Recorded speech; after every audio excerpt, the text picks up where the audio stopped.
విశాఖ నగరంలోని సింహాచలం శ్రీ వరాహలక్ష్మీ నరసింహస్వామివారి దేవస్థానంలో ఆలయ అర్చకులు, ఆలయ వైదిక సిబ్బంది ఆధ్వర్యంలో శాస్త్రోక్తంగా శ్రీ స్వామివారికి 108 బంగారు సంపెంగలతో స్వర్ణ పుష్పార్చన జరిపించారు. స్వామివారికి స్వర్ణ పుష్పార్చనలో భక్తులు పెద్ద సంఖ్యలో హాజరై స్వర్ణ పుష్పార్చన చేయించుకున్నారు.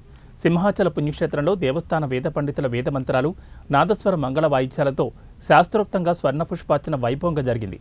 అర్చకులు వేకుజామునే స్వామిని సుప్రభాత సేవతో మేల్కొల్పి ప్రాతకాల పూజలు సాంప్రదాయబద్ధంగా నిర్వహించారు.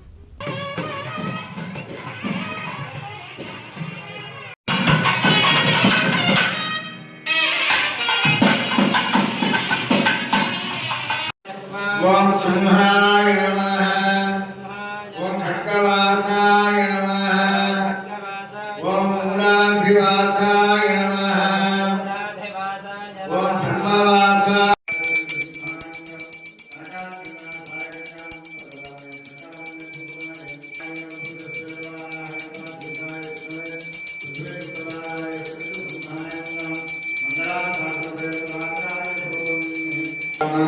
నమః.